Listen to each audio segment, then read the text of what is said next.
DHFL, Diwan Housing Finance Corporation Limited, which was in news after a 90-page forensic audit revealed that the company may have diverted funds. DHFL has been the worst affected financial institution due to the liquidity crisis in 2018.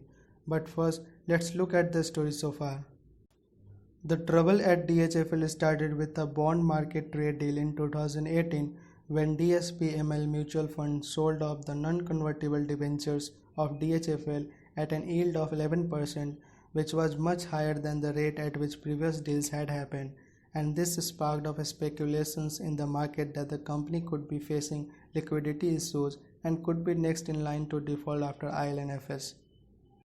Well, the market fears come true after the company defaulted on its payment and the rating agencies downgraded both the NCDs and the commercial papers of the company to default states.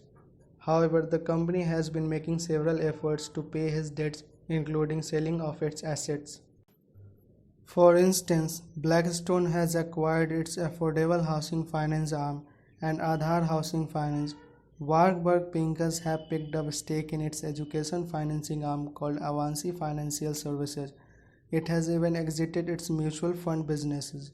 Separately, the company is also in talks with its lenders to finalize the restructuring plan, which includes a lifeline of 15,000 crore rupees and lenders picking up 51% stake in the company.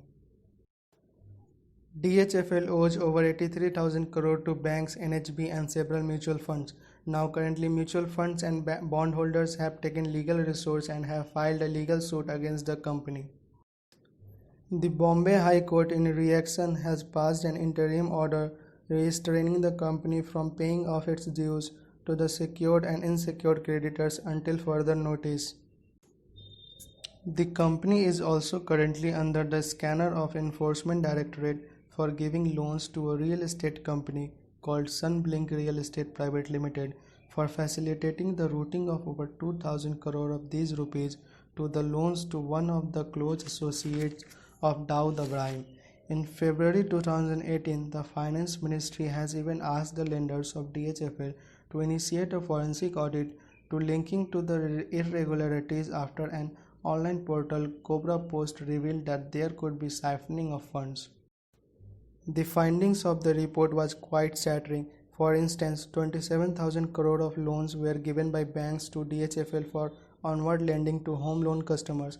So KPMG has done a sample study of around 15,000 crore of these loans and found 67% of these loans, or around 10,050 crore worth of loans, were used as investment in mutual funds and not for the purpose that it was originally intended to. There is also findings that DHFL has loaned 14,000 crore approximately to 25 of its group companies, and these group companies interestingly have only about a profit after tax of rupees 1 lakh. These findings have some more that have come to the light recently that raise suspicion that DHFL might have not used the money that they got from banks and other resources for the purpose that it was meant for and could have actually siphoned them all. Resolution plan is likely to face several challenges now that this forensic audit report has come to light. Bankers believe that now they could be taking 51% of stake in the company through a debt to equity conversion.